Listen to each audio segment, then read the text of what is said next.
Hi guys, welcome back to the extended tutorial.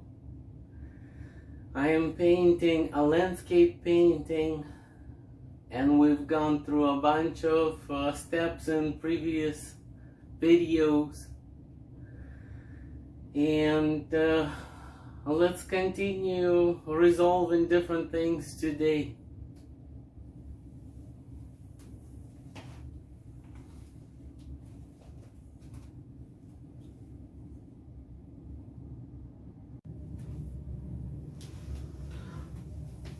I'd like to examine the edge of the dark at the top, its edge against the lighter area of the background. The shape of this edge throughout the picture, and that will include the trees. The trees are forming part of the contrast within that edge. This area will be very visible right away. It'll be a type of focal point. The way the dark looks against the light of the background overall is going to produce a striking first impression on the viewer. So my goal is to create a really diverse, not usual, find a form that's investigating in another new version of arranging the foliage. So I just want a really good looking, complex, not predictable, beautiful looking contrast shape running across that whole top. And that's what we'll focus on a little bit. I've gotten into some of these areas here and investigated at what would be a way for me to get this going. And some of these areas look nice, and then others I want to correct.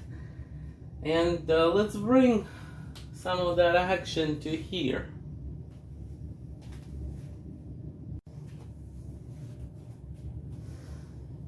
Palette, I'm getting a smaller brush to use as a drawing tool. Right now I see that the trees are kind of just these really general, not very complex shapes that run vertically, and they have some angles within them, like diagonal, but it's not complex enough to me. I would like to go back to each one of these trees and give them a lot more character. I will mix black with red and with a little bit of yellow to create a really dark color, but off black, so that it has some color information in it. I can add a little bit of white to create a little bit of more opacity.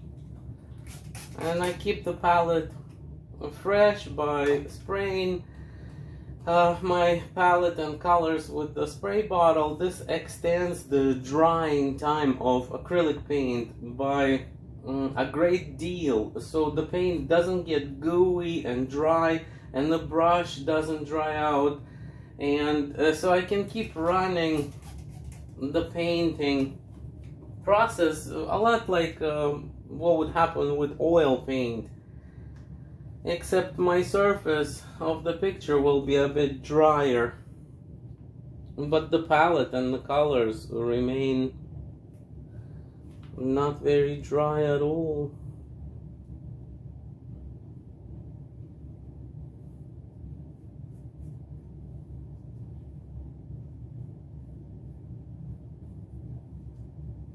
I like to promote, when I go back and draw into any one of the elements, I like to increase the complexity of each element's form slightly. So if I go out and examine trees, or if I look at pictures of trees or paintings of landscape done by other painters, I often see that it's a lot more advanced in its appearance. The nature is a lot more complex than I would like to quickly stereotype it into. So let's say if this is a kind of a straight line, I will give bumps and extend some areas more, so that there is movement and change, subtle change within the look of the object.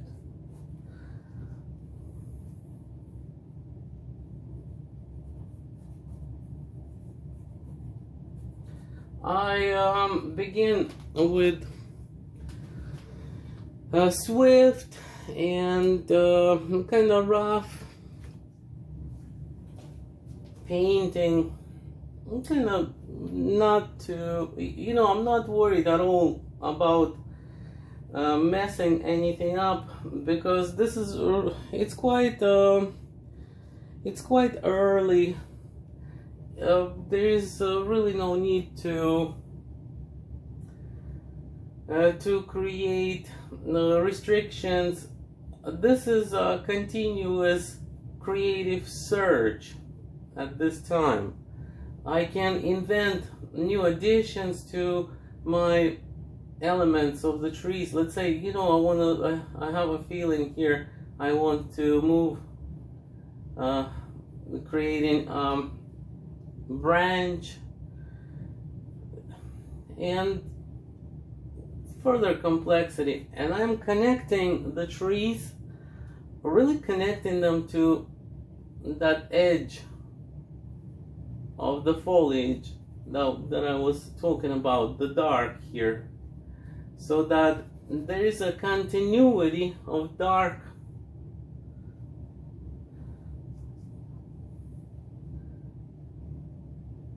and I'm bringing new, more detailed, more satisfying appearance to the elements of the painting. I am investing energy in creating more impressive look, more diverse look to these trees.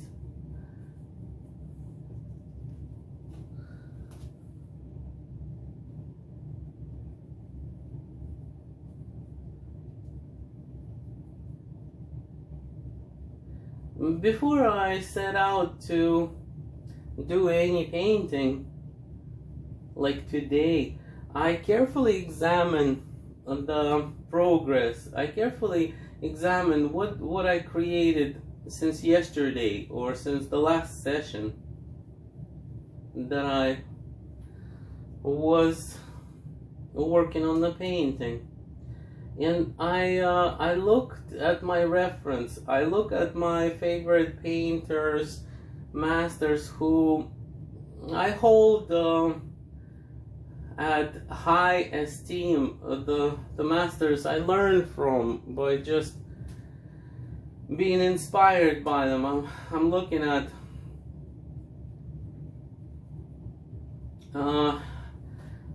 classical Russian landscape painters a lot, like Levitan and Shishkin, just right now for this painting.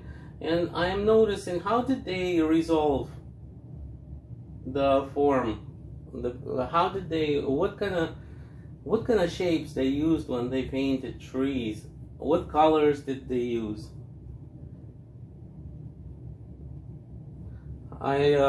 I understand how they put the paintings together, so I can also tell what first initial steps were taken, and I can examine that. You notice that in the painting that I'm doing, I am transforming areas visibly. Like you could see that I'm keeping things that work, and I am improving on things that I find that could use more careful attention and reworking and additional finding. So I'm investing quite a bit of energy in searching for the form, not staying too fixed on copying a picture or on simplifying. I want to add some complexity as well. I am stylizing, but I'm taking time and investing energy in doing that.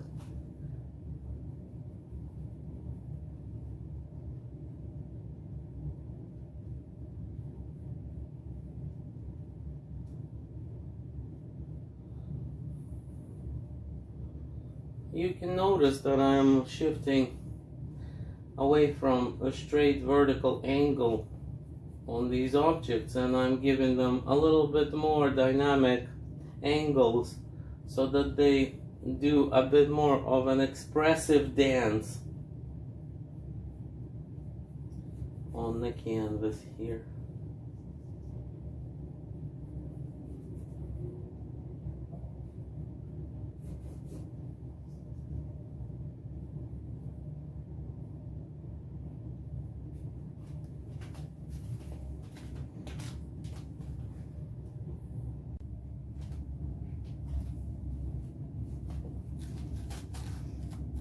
I'll give you a bit of an up-close look at the actions I'm taking.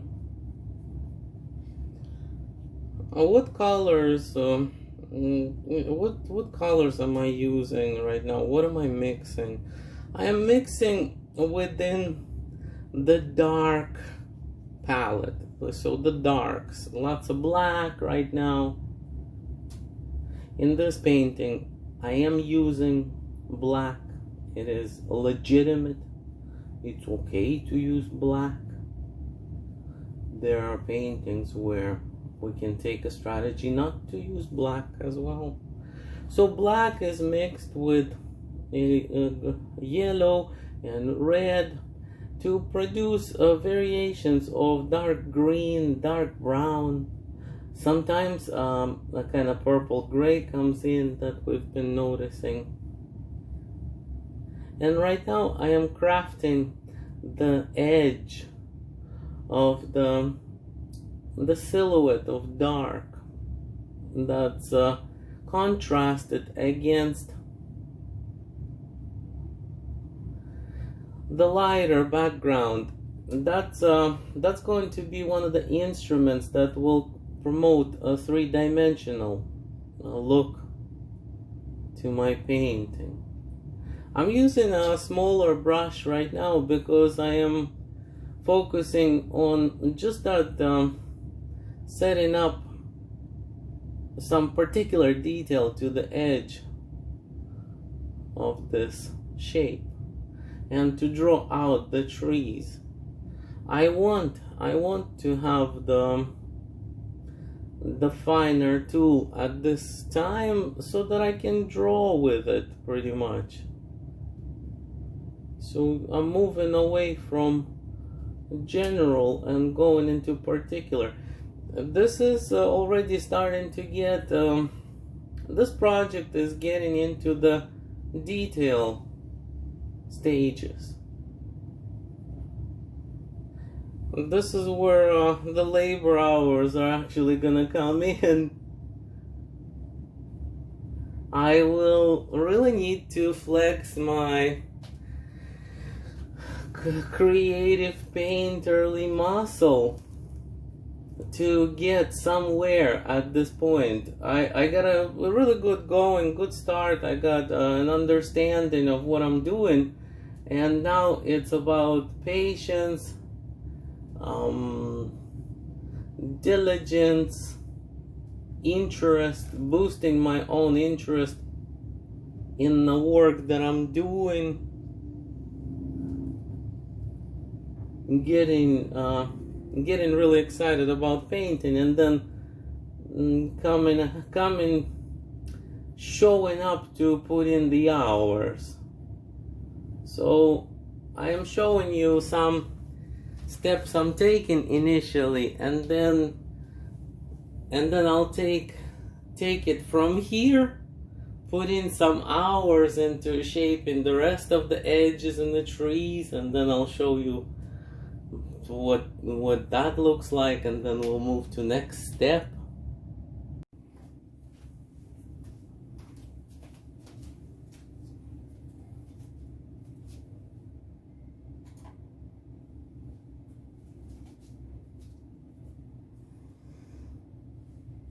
I got a bunch of new additions, like all that dark kind of drawing, the designing of all of the objects, and they all form this darker silhouette that looks that draws the eye to feel that there is objects closer, and then there's a background behind them. So that background behind them, I started moving the color and the tone of the color. The color is the actual color information, and tone means how light or dark something is. So the color is this black plus red plus white, and to get to a wonderful looking gray that has a bit of a purple shade to it. And then the tone is corrected with lighter or darker colors. I'm correcting it to be a bit lighter than what I initially mixed. I noticed from previous attempts on here, on this side of the picture, where I test things out and show you what the difference looks like. I came up with a plan that even more colder gray kind of purples need to come in to the background in order to really push it towards the back. It's still a little in competition with some of the closer areas, and I want that to transform. And let's remember that mixing and finding diverse shades of the color that I'm using is instrumental in creating a more complex, more enjoyable, more rich palette. This is color information per square inch. This is effort per square inch.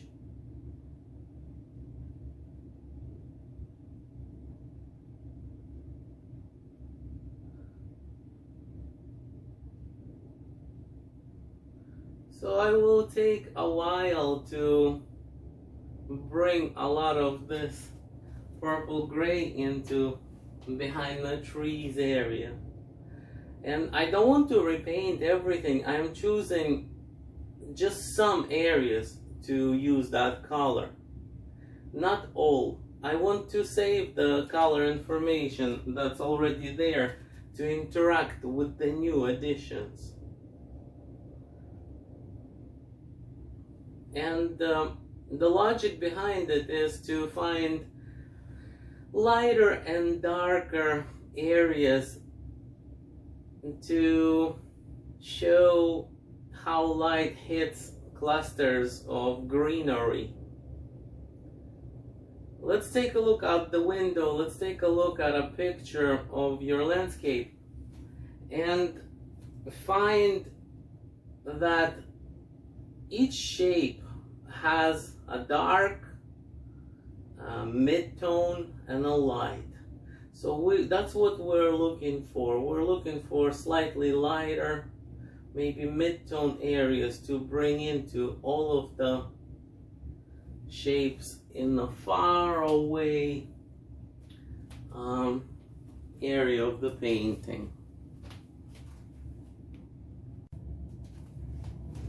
All right, I got a bunch of gray purple, neutral, mid-tone, not saturated color placed in far back, and that helps me to really see what the shape of the dark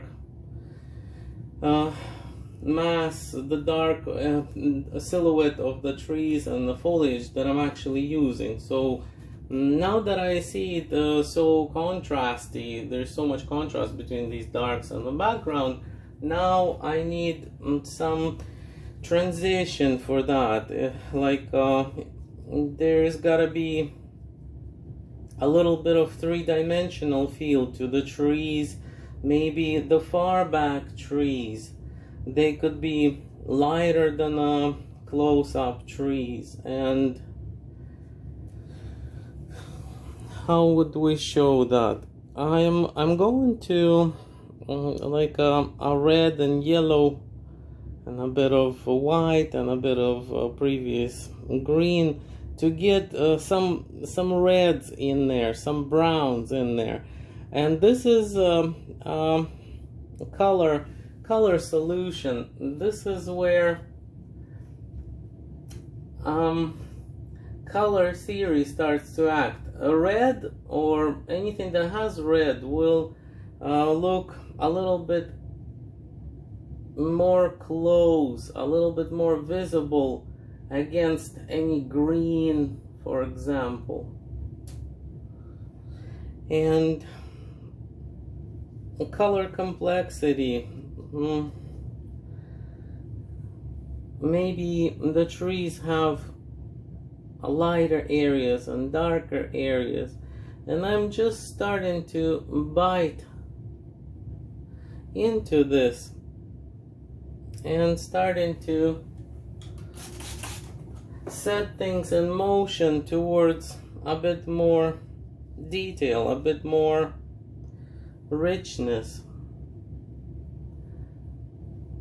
diversity of color palette. The tip would be that you could paint on the inside of the object and also on the outside of the object to further set it up.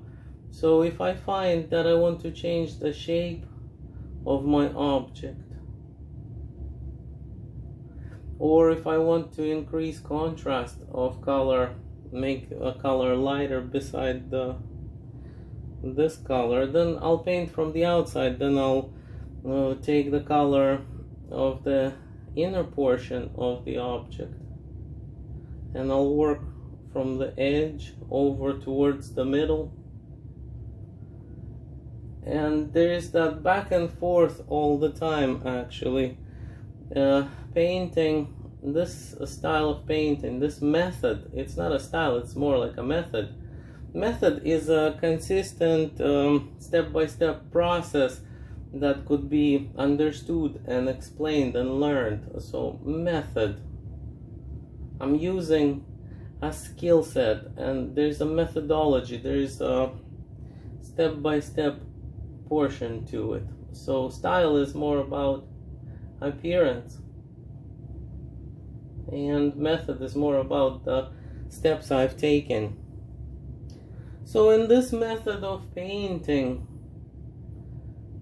adding a little bit and then taking a little bit away, meaning, you know, painting something and then taking that out, or replacing it, or modifying it, or covering slightly, leaving some existing. So this is over time layering and adding and taking away little by little.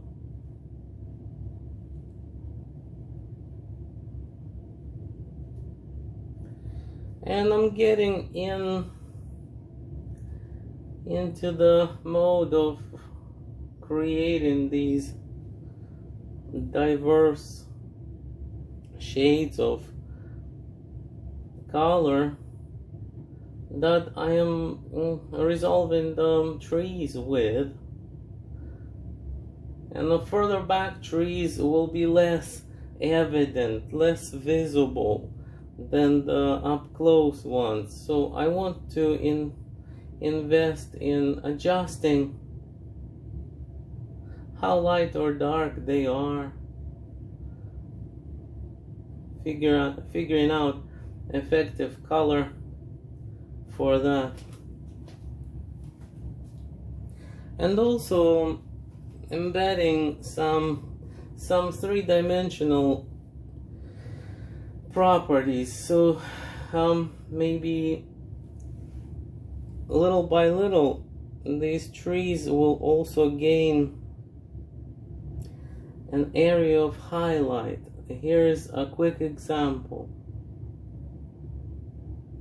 So there will be some light coming in from the lit area where the sun is more likely. The sun is at the top, somewhere in the middle of the picture.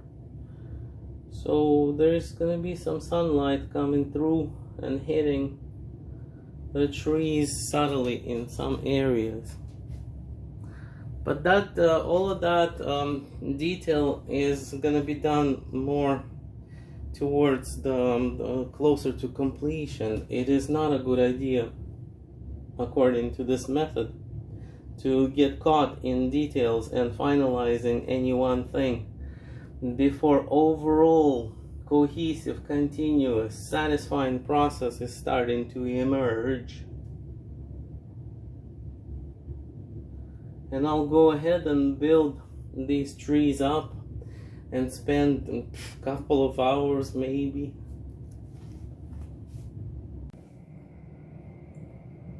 Let's have a look at the overall progress.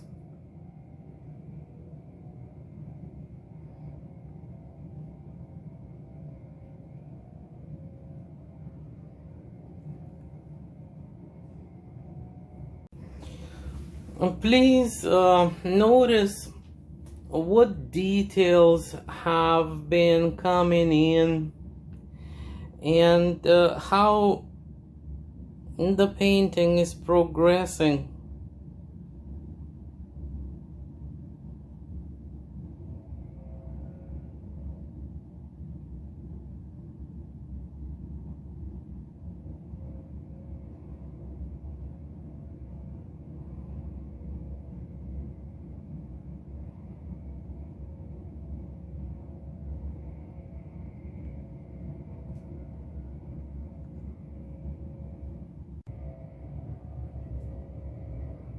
This is the side of the picture that's been getting less worked, and it is now time to really bite into it.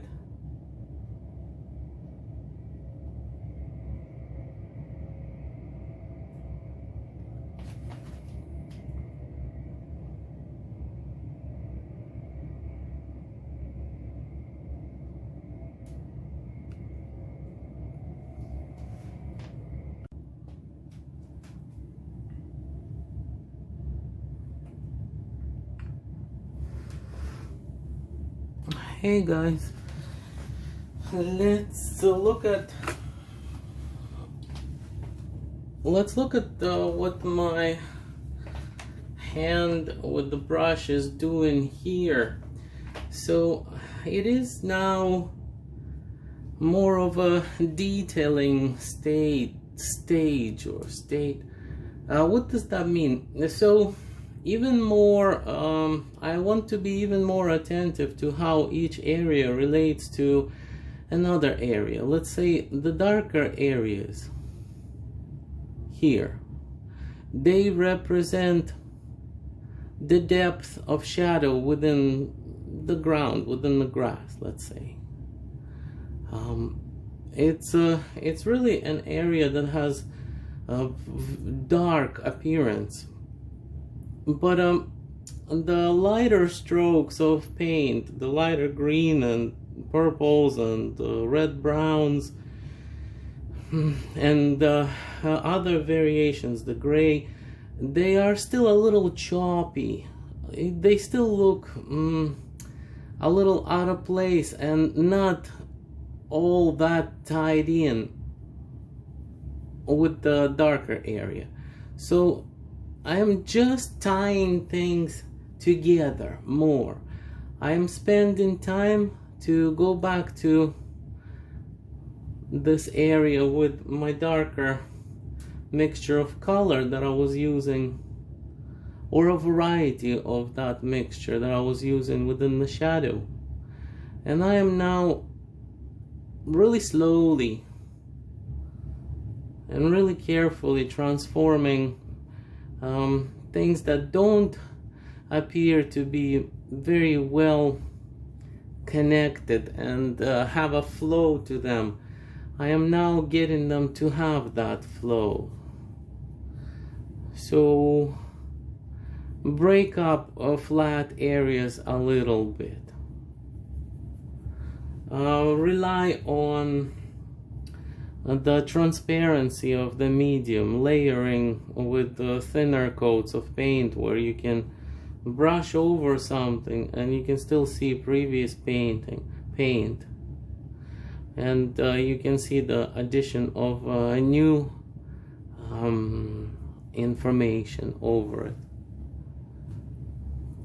And really take time. So I am going back to the darks first, and then little by little I will emerge back to these medium lighter greens and purples, and just keep attending to this surface. This is very much how I am attending to all of the surfaces within the painting. I am just slowly and carefully creating harmonious, continuous, related to each other layer. So maybe I'll show you how the next bit can go. So these a bit lighter greens, they also could get more fine features.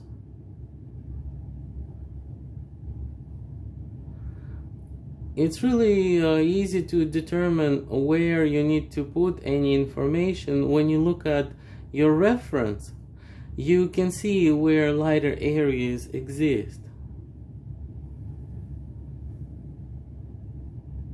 And that's where I am aiming. I'm observing them in my reference, and I am laying them into those areas.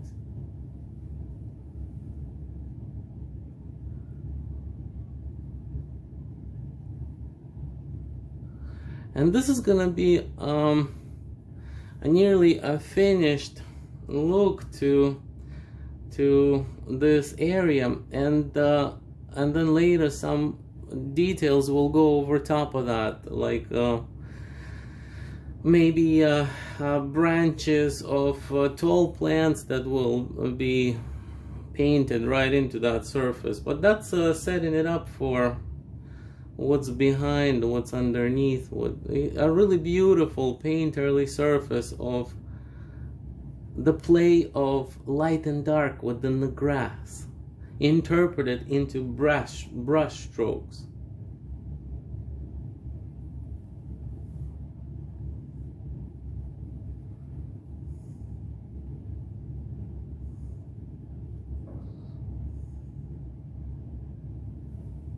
Let's see that purple gray come in too.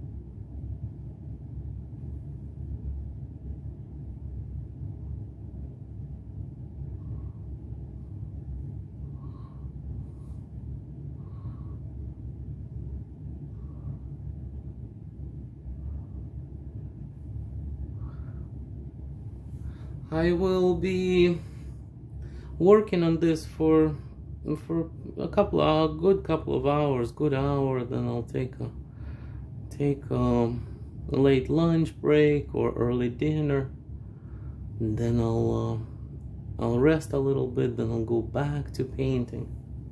I often spread my efforts throughout the day.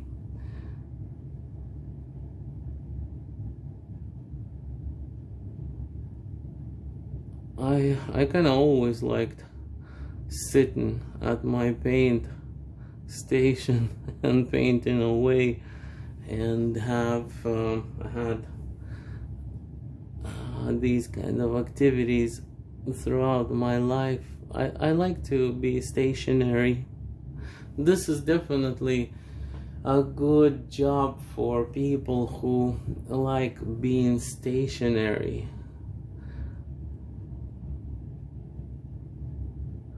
It's a great spending of time with the self. It's really meditative to paint. I get to think about many things in my life. I get to just do anything and everything and get a few hours into the painting.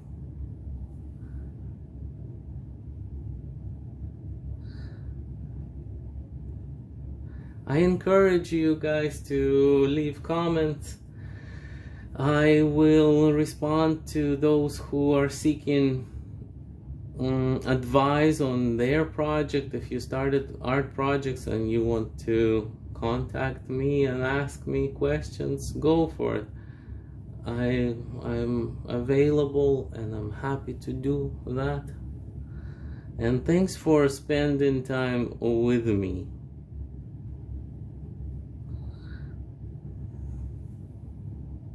Stay tuned for next episodes.